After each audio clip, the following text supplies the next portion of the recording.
Baiklah, teman-teman, di sini saya akan membahas mengenai fungsi if atau fungsi logika. Nah, fungsi logika sendiri itu sebenarnya ada dua macam ya. Yang pertama, ada if tunggal, dan yang kedua ada if majemuk. Untuk video kali ini, saya hanya akan membahas mengenai fungsi if tunggal. Fungsi if tunggal sendiri itu merupakan fungsi logika yang memiliki satu kemungkinan dengan dua kondisi, yaitu kondisi benar dan salah. Nah, di sini saya telah menyiapkan contoh soalnya. Oke, berikut dengan petunjuk praktikumnya.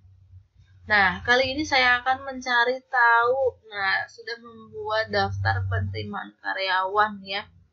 Nah, jadi PT Citra Food ini sedang melakukan perekrutan karyawan baru. Nah, di situ terdapat dua tes, yang pertama interview dan kedua psikotes ya. Nah, ada 8 peserta interview di sini dan peserta psikotes. Nah, masing-masing nilainya sudah dituliskan di sini secara manual. Nah, kita ingin mencari nilai rata-ratanya dan hasilnya berdasarkan ketentuan dari perusahaan kan. Hal yang pertama yang harus kita lakukan adalah mencari nilai rata-ratanya terlebih dahulu. Untuk mencari nilai rata-rata, itu menggunakan rumus Afrage.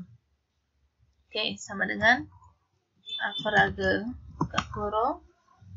Kita blok nilai dari masing-masing peserta. Oke, nilai interview dengan psikotesnya. Nah, kemudian kita tutup kurung, lalu enter. Nah, setelah itu muncul hasilnya. Nah, setelah muncul hasilnya satu seperti ini, kita copy saja rumusnya dengan menarik ke bawah sampai ada tanda plus hitam seperti ini. Oke. Nah, di sini kita sudah mengetahui ini nilai rata-rata dari ke-8 calon pegawai baru ini. Nah, namun kita belum mengetahui apakah dari 8 calon karyawan baru ini berhasil lolos semua tidak ke dalam perusahaan, seperti itu.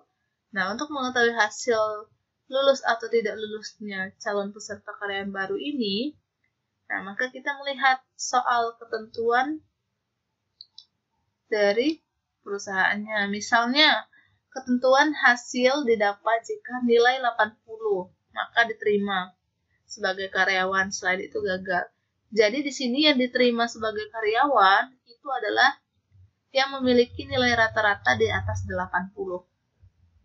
Nah, kita ingin melihat hasilnya. Nah, sama dengan if kita blok nilai rata-ratanya di atas 80. Oke. Maka lulus.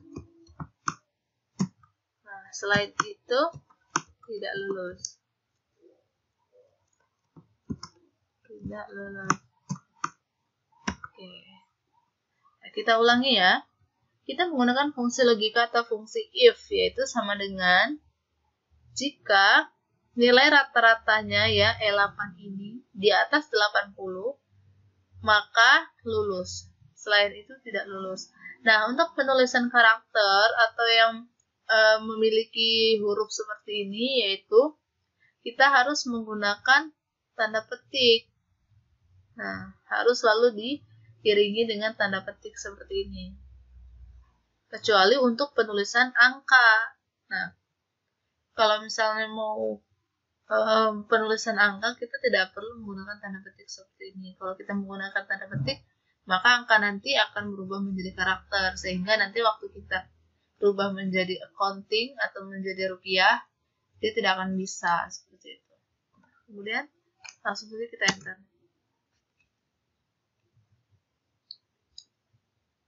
Nah, setelah hasilnya muncul, kita tarik saja ke bawah. Oke, nah dari sini baru kita mengetahui nih, dari ke-8 peserta di sini ternyata ada 2 calon karyawan yang berhasil lulus tes. Oke ya. Ada 2 ya, yaitu Ranti dan Riri. Karena mereka mempunyai nilai di atas 80. Nah, untuk yang di bawah 80, maka dinyatakan tidak lulus. Nah, ini fungsi if tunggal. Oke, terima kasih untuk teman-teman yang udah ngikutin channel ini. Dan jangan lupa untuk nonton video aku selanjutnya.